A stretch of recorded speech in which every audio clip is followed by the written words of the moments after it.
I'm all about that bass, no trouble. I'm all about that bass, no trouble. I'm all about that bass, bass.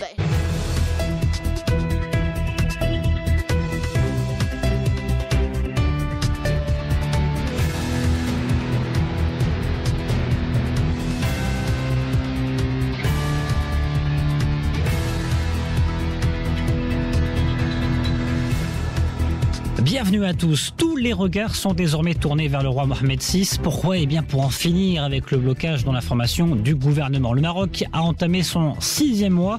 Des inquiétudes grandissent, mais pour l'agence de notation Fitch, ce blocage historique comporte des risques limités pour la croissance économique et la consolidation budgétaire. Alors quels sont ces risques ? Peut-on vraiment parler de risques mineurs ? Et qu'attendre également de ce retour royal après 40 jours de tournée africaine ? C'est le premier sujet des décodeurs atlantiques. Vos décodeurs ce matin, Nabil Taoufik, bonjour. Bonjour Landry. Vous êtes le fondateur du journal Conso News. Amine Duri également avec nous ce matin, bonjour. Bonjour Landry. Responsable PME chez Inforisque. En deuxième partie, nous parlerons justement consommation. Ce 15 mars, c'est la journée mondiale des droits des consommateurs. Beaucoup reste à faire au Maroc, mais tout de même des avancées notables sont à justement relever. Lesquelles ? Comment donner également le réflexe droit à la consommation à tous ?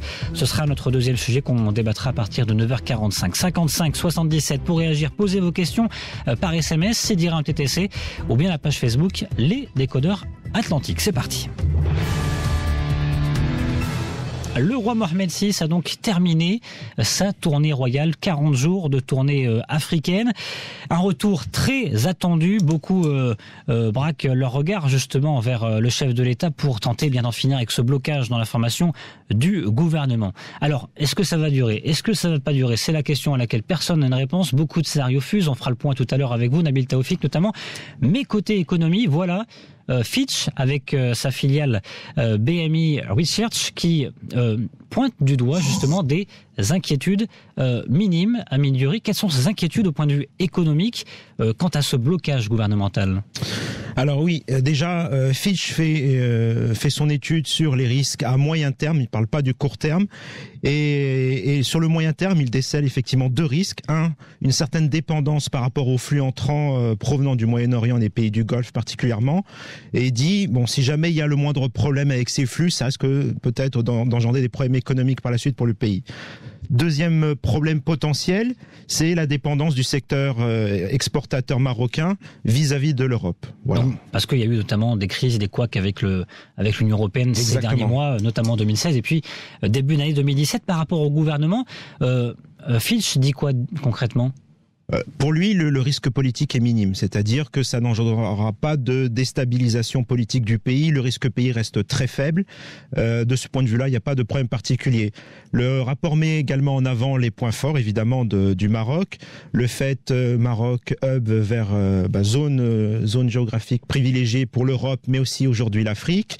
La diversification de ses ressources énergétiques, une économie diversifiée, donc énormément de points positifs, quelques faiblesses que j'ai évoqué, mais globalement, tout va très bien. Oui, et c'est vrai que le gouvernement, malheureusement ou heureusement, ça dépend, chacun se fera son point de vue, il pleut en ce moment, il a plu en tout cas ces derniers jours, il va encore pleuvoir aujourd'hui, ça fait des points de PIB en plus. Nabil Taoufik, pour l'instant, Abdellah Benkaran, il est bien servi côté économie. Et conforté quelque part par cette étude de Fitch qui nous dit, il y a des inquiétudes minimes à avoir. En fait, Lyoté disait que gouverner au Maroc, c'est pleuvoir. Donc, quand il pleut, tout va bien. Ça d'un côté. De deux, est-ce qu'on doit mettre ça à l'actif de M. Benkaran ? Je pense pas. Oui, effectivement. Parce que mais ça le sert bien en tout cas. Jusqu'à aujourd'hui, il est déjà par intérim quelque part. Il a comme cahier de charge de former un gouvernement, ce qui est tard d'avenir. Et de trois, non, je dirais plutôt que c'est le contraire, parce que le pays fonctionne sans gouvernement, même économiquement, donc ça peut pas être mis à son actif, c'est tout le contraire. Amine Duri, concrètement, Fitch qui nous dit, il y a un gouvernement de gestion des affaires courantes, qui est effectif depuis maintenant le 7 octobre dernier, et ça tourne, la machine tourne. Comment on peut expliquer ça ? Justement, moi je dirais que le rapport Fitch, il montre le potentiel Maroc sur le moyen terme. C'est clair que tout le potentiel est là. Maintenant, sur le présent, l'actuel, il y a quand même des difficultés. Je citerai un exemple précis là-dessus, c'est notamment le cas des marchés publics.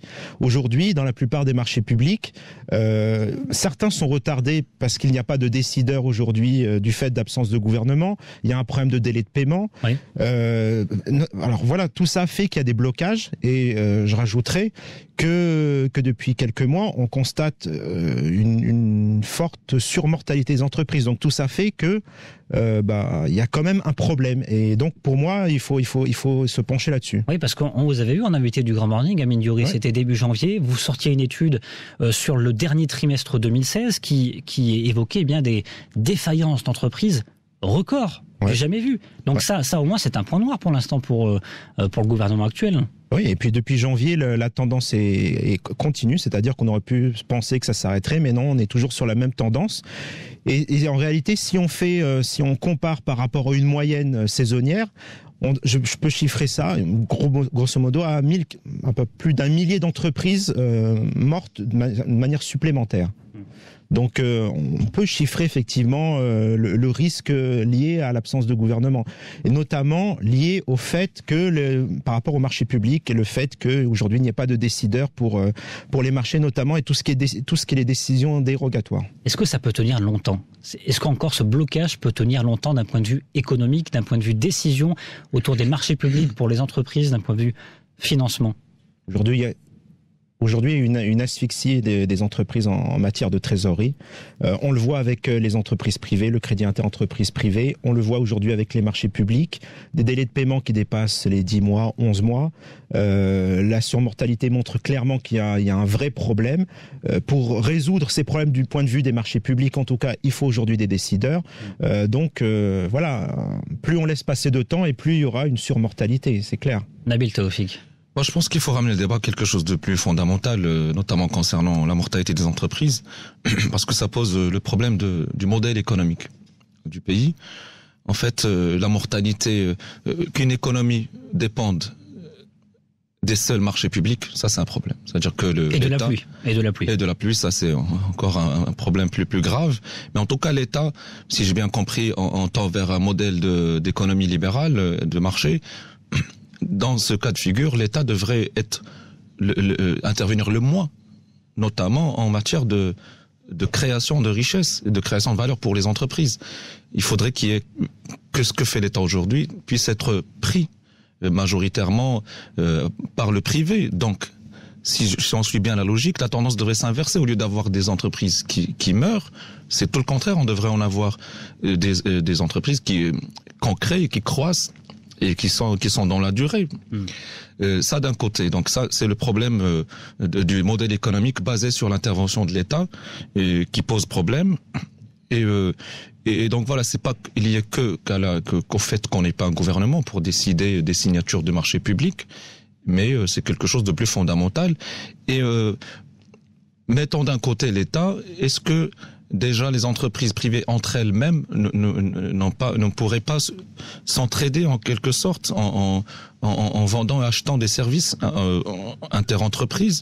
On a des grandes entreprises qui peuvent très bien acheter du service ou des biens de chez les PME. Ouais. Pour l'instant, c'est plutôt l'inverse. Les PME sont prises pour des banques. Qui sont les grosses entreprises. Voilà, qui sont les plus concernées par les fermetures et les faillites. Amine Diouri. Oui, alors c'est vrai que cette question des marchés publics, ça concerne quelques secteurs en particulier, notamment le BTP. On sait que dans ce secteur-là, près de 70% du chiffre d'affaires consolidé du secteur dépend des marchés publics. Après, l'histoire l'absence de gouvernement ou pas, c'est lié plutôt à l'histoire des dérogations spéciales, c'est-à-dire concrètement sur les marchés publics, si par rapport à un cahier des charges donné initialement, il y a quelques petites modifications, quelques ajustements qui sont faits par rapport à ce qui a été annoncé, il faut une décision pour justement il faut une signature pour cette dérogation.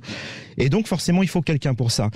Je prends juste un exemple. Ouais. Je vous pose une question, mais on imagine un chantier public, ouais. D'accord, qui a un défaut technique, qui est en cours de construction. On se rend compte qu'il y a un défaut technique. C'est-à-dire qu'on va poursuivre le chantier, on ne va pas corriger ce défaut technique parce qu'il n'y a pas de gouvernement ?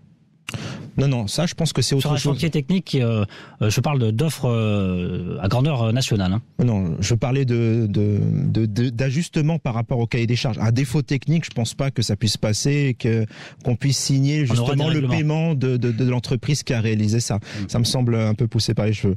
Je parlais surtout de défauts légers. Enfin, de modifications légères par rapport au cahier des charges. Autre point, donc c'est vrai, la question je dirais plus générale, des grands donneurs d'ordre, qui sont très mauvais payeurs. Les grandes entreprises aussi ne rattrapent pas l'État aujourd'hui. Et aujourd'hui, c'est vrai que la PME marocaine, la TPE marocaine se retrouve banquier des grands donneurs d'ordre, ce qui est tout à fait anormal. Est-ce que la solution, ça passerait par un gouvernement technocrate? La rumeur revient depuis quelques heures maintenant. C'est vrai que cette rumeur, on l'avait vu circuler déjà en décembre dernier. Le roi Mohamed VI qui pourrait décider, vu ce blocage historique, en terminer avec ces tractations politiques qui n'en finissent plus et choisir, pourquoi pas, c'est un nom qui circule, Myriam Ben Salah Chakroun, en tant que première ministre, la patronne des patrons, la patronne de la CGM. C'est un scénario qui peut être envisageable, Nabil Taoufik ? Oui, en fait, moi, j'aimerais bien revenir, si tu permets, Landry, sur la question du gouvernement et sa responsabilité, sa part de responsabilité dans la crise économique ou pas actuelle. En fait, supposons que Benkiran ait pu constituer son gouvernement et ramenant ça à la question économique. Est-ce que M. Benkiran et son parti ont un programme économique? C'est aussi une question qui se pose. Je ne pense pas. Et ça, c'est l'explication pourquoi ça fonctionne sans gouvernement. C'est parce qu'ils n'ont pas de programme économique à mettre en place. Ça va de soi, à la limite, pas besoin d'un gouvernement pour le faire, parce que les grands choix économiques sont plus ou moins connus et mis en place. En revanche, c'est quand même grave qu'on puisse se passer d'un gouvernement, parce qu'un État démocratique, il est quand même censé fonctionner à travers certaines institutions dans le gouvernement. Et heureusement qu'il y a l'institution royale qui intervient pour sauvegarder l'intérêt majeur de l'État. Et vu la situation de blocage actuelle, ma foi, comme tu l'as soulevé, Landry, le choix d'une personne nouvelle en la personne de Madame Myriam Ben Salah serait peut-être judicieux. Qu'est-ce que ça pourrait apporter comme effet positif, justement, un gouvernement technocrate? L'ayant connu de près, Madame Salah est quelqu'un d'entrepreneur, d'engagé. On voit, c'est vraiment une nouvelle tête, je dirais complètement qui n'a pas de passif politique et qui a fait ses preuves en matière économique. Et elle a aussi la force de tirer dans un style du privé une équipe. Je pense que ça apporterait la dynamique dont a besoin aujourd'hui l'économie marocaine. Amine Diouri. Ouais, je pense que ce serait un vrai signal fort envoyé à la communauté économique. Et politique aussi. Et politique, évidemment. Évidemment, la patronne des patrons, c'est une vraie connaissance des problématiques entreprises. Ça peut apporter, je pense, beaucoup d'améliorations par rapport aux problématiques entreprises qui sont connues aujourd'hui. Donc moi, c'est un choix qui me plairait assez, oui.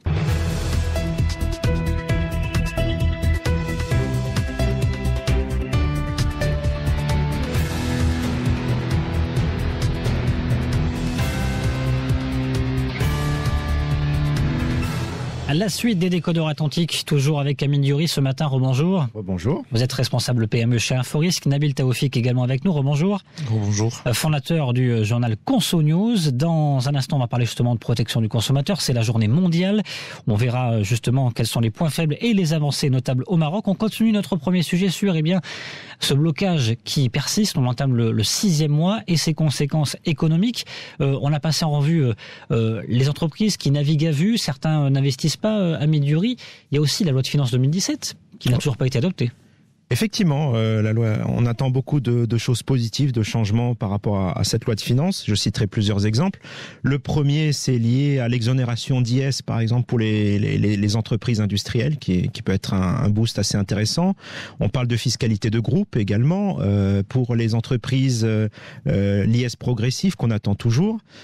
Donc voilà, il y a beaucoup de chantiers sur la table, beaucoup de choses qui sont attendues par les entreprises et qui peuvent être des signaux très forts envoyés. Des choses qui auraient peut-être libéré les énergies des entreprises durant cette année 2007 et apporté quelques petits points en plus à la virgule près à la croissance économique du PIB pour 2017 ? Alors, sur ces aspects-là, peut-être pas forcément, mais il y a un aspect dans la construction du PIB, il y a la composante investissement qui est très important. Or, on sait que lors des périodes électorales, en tout cas c'est vrai en France, d'un point de vue macroéconomique, c'est qu'il y a une période d'attentisme pendant justement l'attente de la formation d'un gouvernement. Et pendant cette période, donc, les entreprises gardent leur trésorerie dans l'entreprise, elles n'investissent pas, elles attendent d'avoir plus de visibilité justement pour commencer à réinvestir. Et ça, évidemment, perdre quelques mois sur l'année, ça a un impact nécessairement sur l'investissement et donc sur une composante qui est quand même importante du PIB. Et on rappelle tout à l'heure que vous nous parliez de défaillances d'entreprises record depuis le mois de novembre. C'est du jamais vu. Nabil Taoufik, d'autres sources d'inquiétude? En fait, 2017, il faut rappeler aussi qu'on a passé 5 ans de crise économique. C'est pas aujourd'hui qu'on va avoir un redécollage immédiat. Le coup de froid sur l'économie, l'impression que ça ne bouge pas, ça fait quand même 5 ans que ça dure. On parlait tout à l'heure de Madame Beria Ben Saleh. Il faut rappeler que juste après la prise des commandes, le gouvernement Ben Kiran avait décrété une coupe budgétaire dans des projets d'investissement des projets d'investissement, c'est-à-dire la commande publique adressée aux entreprises. Donc ça avait froissé sensiblement le patronat à l'époque. Et donc depuis, on va dire que il y a quand même une tension qui s'est installée entre les deux camps. Ça d'un côté. Donc on mettait énormément d'espoir sur ce nouveau mandat pour qu'on puisse repartir. Il n'y a pas que les patronats là-dedans. Il faut aussi comprendre que l'emploi ne décolle pas. Il y a des statistiques, mais affolantes. C'est vraiment dramatique. On reste toujours autour de 10%. Sur 5 ans, on a dû créer quelques 100 000 emplois, si je me trompe pas. Ce qui est vraiment grave. Alors que sur le marché, on a régulièrement, je pense qu'il y a 2 millions de chômeurs diplômés.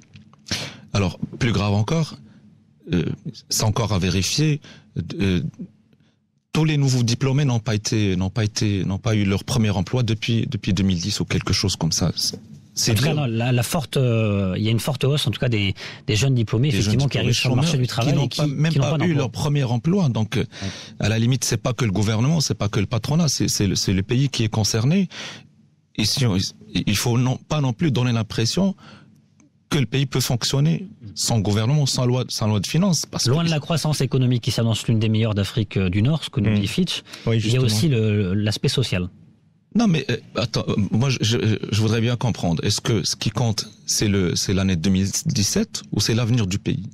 Parce qu'on peut très bien sauver l'année 2017, mais est-ce qu'on sera en mesure d'aller de l'avant dans les ambitions qu'on se fixe? Améliorer. Oui, effectivement, je suis d'accord. Il y a une question de réforme structurelle, l'éducation, le marché du travail, tout ça, c'est des réformes effectivement sur du long terme. Sur le court terme, c'est vrai que Fitch nous dit par rapport à ces statistiques qu'il attend pour 2017 un taux de croissance de l'ordre de 4,5%, 4% l'année prochaine. Donc sur du moyen terme, ils sont plutôt optimistes pour le pays. Et du coup, on va pas vraiment profiter de cette année 2017 pour engager des chantiers de réforme. Il y a une précision. Non, à mon avis, ce sont deux choses complètement différentes. C'est-à-dire, la croissance, c'est nécessaire pour créer de l'emploi. C'est-à-dire que quand on a de la croissance, les entreprises, normalement, vont mieux. Elles créent de l'emploi. Donc ça, mais les réformes, de l'autre côté, elles sont indispensables. C'est évident qu'il y a beaucoup de chantiers. L'éducation en fait partie, qui doivent être menés de front et qui doivent être menés le plus rapidement possible. On rappelle qu'il faut tout de même le front de 7% de croissance pour créer effectivement, et là j'aimerais bien relativiser quand même l'optimisme de Fitch. 4% en 2017, il faut rappeler d'où est-ce qu'on vient. C'est du 1% en 2016. Ouais.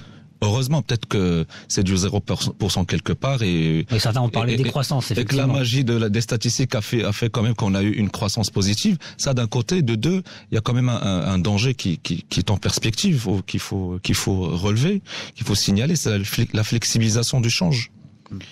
On risque d'avoir, étant donné que le Maroc est nettement importateur, on risque d'avoir un renchérissement des importations, c'est-à-dire de l'inflation. Alors, imaginez de la stagnation avec de l'inflation. Mais pire, parce que il y a aussi le Ramadan qui arrive. On sait que c'est un mois de morosité économique. Il y a l'été qui arrive. On va se retrouver très prochainement, dans moins de 2 mois. Enfin, dans 2 mois précisément, avec 3 mois sans doute de difficultés économiques, de pause économique, en tout cas relative pause économique, Amine Diori. C'est pas non plus la première fois que ça arrive, je pense, depuis 2-3 dernières Mais là, années. En plus, on a 4 mois de blocage gouvernemental. Oui, dans cette année 2017. Disons que ça va être une année blanche. Oui, bon, en tout cas, le premier semestre risque d'être effectivement assez difficile. Espérons que le gouvernement se mettra en place très rapidement, que la loi de finances sera adoptée, que quelque chose sera fait sur les marchés publics, que les défaillances baisseront. Effectivement, il y a des problèmes urgents qui doivent être réglés le plus rapidement possible. Maintenant, sur l'année, bon, c'est vrai que compte tenu de la composante essentielle du PIB qui est aujourd'hui l'agriculture, on peut être raisonnablement optimiste sur le taux global, j'ai envie de dire. On a d'ailleurs annoncé des hausses peut-être spectaculaires, une nouvelle croissance forte au point de vue agricole. Une année agricole qui serait encore une nouvelle fois record. En fait, il y a une autre précision aussi à apporter. L'agriculture, c'est autour de 15% du PIB. Mais c'est un secteur d'attraction, qui est un secteur qui entraîne une dynamique, alors que quand ça marche pas en agriculture, c'est tout le reste qui en pâtit, notamment le BTP, parce que les ruraux, quand ils ont un petit pouvoir d'achat, ils font des aménagements dans leurs bâtisses, etc. Donc ils achètent du ciment. Alors il faut savoir que le chiffre d'affaires des grands groupes cimentiers, il est essentiellement fait sur de la livraison à soi. Justement, le chiffre des ventes de ciment en février 2017, il vient de tomber en baisse de 9,94% par rapport à 2016. C'est-à-dire que là, ça commence à devenir sérieusement inquiétant. Oui, et en plus des chiffres aussi, il y a une question de morale. Le moral des ménages, le fameux moral des ménages. Quand il pleut, il fait beau, on a envie d'investir, on dépense de l'argent, et on croit au futur, parce que l'économie, c'est de la sociologie, et beaucoup de psychologie. Donc c'est aucunement peut-être les mesures, la technocratie, les modèles économétriques, ça sert à quelque chose, mais si le moral n'y est pas, et heureusement on le remarque, même en absence d'un gouvernement, on voit que les Marocains ils sont quand même assez volontaristes, ils vivent, ils ont envie de sortir, de dépenser. Heureusement, parce que il y a encore peut-être le poids de la religion, mais bon, on voit bien que notre société est en train de partir vers une société de plus en plus moderne, donc de plus en plus exigeante, de plus en plus regardante sur les questions des droits et obligations, sur ce qu'elle dépense en impôts, est-ce qu'elle a en retour vis-à-vis du service public. Et ma foi, on tarderait pas à partir sur des terrains plus objectifs et plus rationnels que le sentiment de la baraka qui protège tout le monde. Et on rappelle, pour conclure justement, que le moral des ménages au 4e trimestre 2016 a été l'un des plus faibles depuis 2008, selon l'indice du HCP. Il était de 73,5 points au lieu de 73,8 points un trimestre auparavant. Et donc c'est le niveau le plus faible depuis 2008, date de lancement de cet indice par le Haut Commissariat au Plan. 9h45 sur Atlantique Radio. Dans un instant, on parle consommation, puisque c'est la journée mondiale des droits des consommateurs. On va faire un point sur les avancées au Maroc, mais avant la séance coup de gueule, coup de cœur. Coup de cœur, coup de gueule. Amine Diori, un coup de gueule, un coup de cœur aujourd'hui ? Alors, ce sera un coup de cœur. Donc, le magazine américain US News et World Report qui classe le Maroc dans un de ses rapports à la 48e place des meilleurs pays dans le monde. Donc le Maroc, avec cette place, est devant l'Algérie, la Tunisie, mais légèrement derrière l'Afrique du Sud et l'Égypte. Alors, ce que met en avant comme force les forces du Maroc, c'est notamment le climat des affaires, c'est une économie diversifiée avec les secteurs clés que sont l'aéronautique, l'automobile, etc. Et un focus, apparemment les Américains sont plutôt fans de la cuisine marocaine, puisque ça fait partie aussi des points forts du Maroc, ainsi que son architecture à la fois traditionnelle et moderne qui plaisent beaucoup aux Américains, et tout ça fait que le Maroc obtient un très bon classement cette année. Nabil Taoufik, un coup de gueule, un coup de cœur, vous ? Moi, j'ai un coup de gueule concernant l'Europe d'aujourd'hui. C'est même un regret très profond de voir l'Europe qui était un modèle pour l'humanité en termes de progressisme, en termes d'humanisme. Aujourd'hui, en train de sombrer dans des considérations complètement rétrogrades. On a les scandales politiques en France, on a aussi la montée de l'extrémisme extrême droite, aussi bien en France qu'aux Pays-Bas, etc. La sortie de la Grande-Bretagne de l'Union européenne, c'est quand même un partenaire qui économique très proche, mais c'est surtout aussi un modèle de démocratie et une invention humaine qui fonctionnait plus ou moins sur des bases rationnelles. Aujourd'hui, on voit des comportements qui rappellent ceux des républiques bananières. Je trouve ça très très dommage. 9h47 sur Atlantique Radio, place à notre deuxième sujet dans les décodeurs Atlantique. Nous sommes le 15 mars, c'est la journée mondiale des droits des consommateurs aujourd'hui. Alors beaucoup reste à faire au Maroc, mais des avancées sont notables. Ce qui n'empêche pas Nabil Taoufik, justement à la une de votre journal Conso News, eh bien de souhaiter à chacun d'entre nous un joyeux 15 mars, mais en nous qualifiant de malheureux consommateurs. Pourquoi ? Oui, parce que en fait le consommateur aujourd'hui, comme je le rappelais tout à l'heure, c'est quelqu'un de volontariste qui dépense, qui a envie d'acheter, de vivre. Il donne de son pouvoir d'achat. On épargne de moins en moins pour vivre. Et donc aussi pour faire fonctionner les entreprises qui offrent, mais en contrepartie, il n'est pas pris en charge, il n'est pas pris en considération comme il devrait l'être comme créateur de richesse. Et j'en prends juste pour exemple le fait que cette journée du 15 mars, que ça ne représente pas grand-chose pour les entreprises. On a l'exemple, il y a juste 7 jours, on a eu la journée mondiale de la femme, le 8 mars. On le voit, tout le monde communique dessus. On a vu les entreprises faire un Saint-Valentin bis pratiquement. C'était pas forcément la journée mondiale de la femme, mais là c'est vrai que la protection du consommateur n'est pas prise en compte. Il est au centre de la démarche économique des entreprises. Pourquoi pas juste pour la symbolique fêter cette journée en bonne et due forme à travers des actions marketing, et pourquoi pas aussi donner quelque chose en retour aux consommateurs. Alors Amine Youri, Moulay Hafid El Elami est sorti, ça fait bien longtemps qu'on ne l'avait pas vu, c'était ce lundi justement pour les journées également nationales de la consommation qui ont débuté ce lundi. Il a fait une conférence de presse, il a annoncé des chiffres, notamment celui-ci, près de 10 000 opérations de contrôle en 2016 sur la publicité des prix, sur les conditions de vente, sur les caractéristiques des produits, les soldes et encore les ventes avec prime qui ont été menées par le ministère du Commerce. On parle bien du ministère du Commerce puisque ne sont pas comptées les actions des associations. C'est quand même un léger mieux, ça commence à bouger au niveau de la protection du consommateur. Alors effectivement, j'ai bien regardé les chiffres. On parle bien effectivement de 9 000 opérations de contrôle. Mais on parle aussi de 3000 non-conformités constatées, mais on parle pas de PV. Et je pense que c'est là-dessus que le bas blesse. Aujourd'hui, il y a une loi qui existe depuis 2011, qui est la loi 3108. Et un des problèmes principaux qui se posent, c'est la non-application de cette loi. C'est-à-dire que aujourd'hui, il y a un cadre juridique qui protège le consommateur, mais qui est très très mal mis en avant, qui est très mal appliqué par rapport à la protection des consommateurs. Je citerai un autre chiffre que j'ai vu qui était assez aberrant par rapport aux sites marchands. Sur 100 sites marchands qui ont été contrôlés, 96 ont fait l'objet de lettres d'avertissement uniquement. Mais quand même, 96% de ces sites n'étaient pas conformes par rapport à ce que la loi demande. Mais on n'est pas encore dans la sanction. On est dans des lettres d'avertissement. On parle de lettres d'avertissement. Je pense que on devrait y arriver tôt ou tard, justement pour donner un signal fort quant à l'importance qu'on accorde à la protection du consommateur. C'est-à-dire qu'il faut à un moment passer à des actions, spectaculaires, phares, des actions exemplaires. Pour taper du poing sur la table et dire aujourd'hui on met le consommateur au centre de notre démarche et on a envie de le protéger parce qu'il y va aussi de la pérennité de la croissance économique et du modèle économique, parce que encore il faut le rappeler, ça revient à des choses complètement fondamentales. C'est la demande intérieure qui crée de la richesse au Maroc.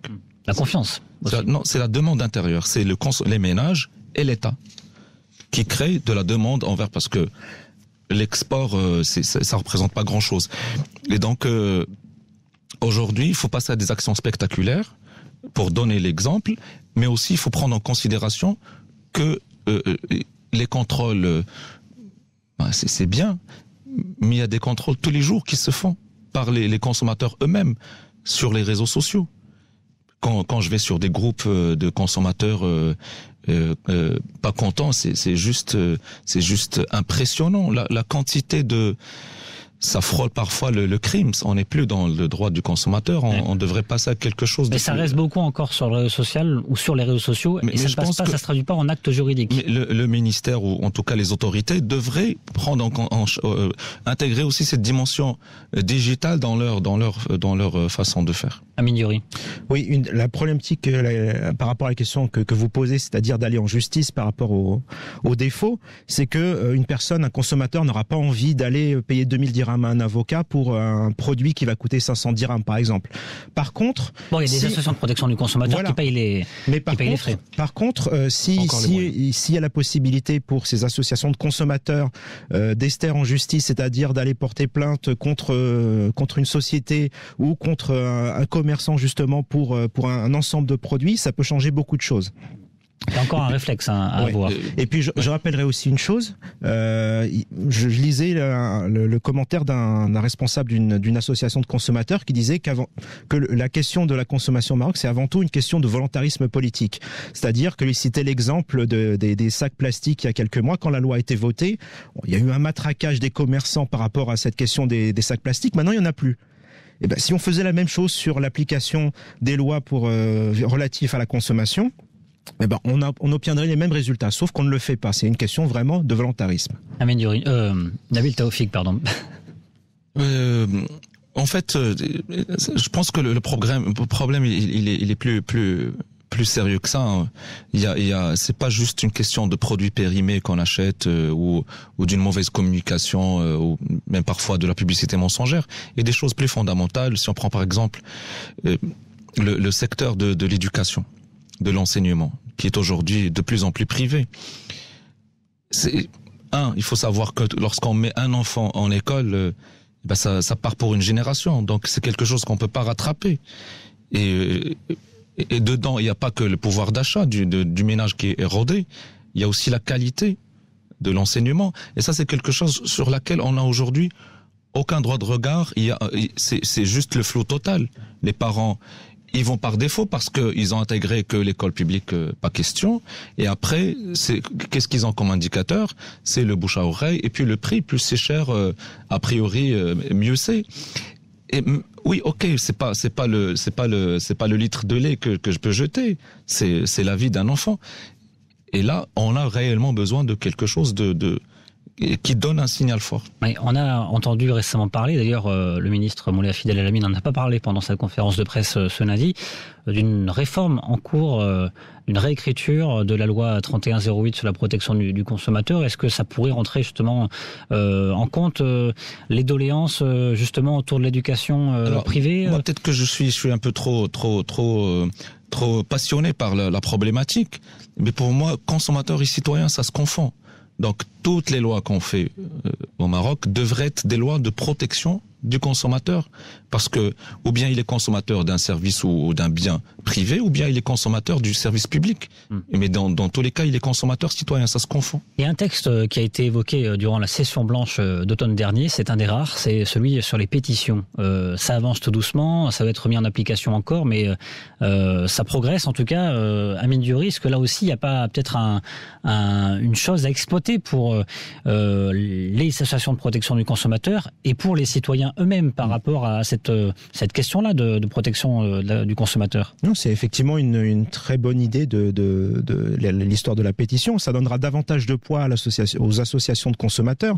C'est vrai que s'ils se disent représentants de millions de personnes qui ont signé une pétition dénonçant un tel produit ou tel service, évidemment, ça leur donne plus de poids pour négocier par rapport au pouvoir public et obtenir des choses en contrepartie. Est-ce que c'est là peut-être un futur grand espoir que vous avez, vous, Nabil Taoufik? Effectivement, cette question de pétition est très importante parce qu'elle est symptomatique d'un besoin au sein de la société. On parlait tout à l'heure de l'absence du gouvernement pour faire le lien. Pourquoi ça pose pas problème? Parce que c'est la minorité qui a voté pour le gouvernement, qui a voté tout court. Donc la majorité ne s'y retrouve pas. Et donc, avoir la possibilité quand même de porter sa voix via un média politique à travers les pétitions, ça pourrait être une alternative. Et du coup, on pourrait retrouver justement le dossier protection du consommateur plus souvent à l'Assemblée ? Effectivement. Aujourd'hui, pourquoi on n'y va pas ? Parce qu'on ne sait pas comment ça fonctionne. Mais il y a déjà, je parlais tout à l'heure de l'enseignement, il y a déjà des pétitions de lancer dans ce sens par des parents d'élèves pour dire on veut réformer tout ça dans un sens plus équilibré, parce qu'on a l'impression que c'est juste un commerce alors que ça devrait pas en être un. C'est quand même quelque chose de plus grave que ça. Bon, malheureux consommateur aujourd'hui, on peut espérer un heureux consommateur bientôt, selon vous ? Alors, justement, la pétition lancée par ses parents d'élèves, elle n'a pas recueilli le nombre de signatures. Quel dommage. Bon, est-ce qu'on peut espérer justement avec notamment ces nouveautés, pétitions, réforme de la loi 3108 au malheureux consommateur, il ne le sera que lorsqu'il le décidera. Aujourd'hui, on a juste envie de consommer. Donc il y a une décision qui appartient aux consommateurs et puis également aux institutions politiques. Amine Diouri, pour clôturer ? Oui, pour clôturer, je dirais simplement, il faut aussi donner plus de poids financier à ces associations qui ont aujourd'hui beaucoup de mal à survivre financièrement. Donc de l'argent de la part de l'État, justement, pour leur permettre de faire ce service qui est collectif, d'utilité publique, exactement.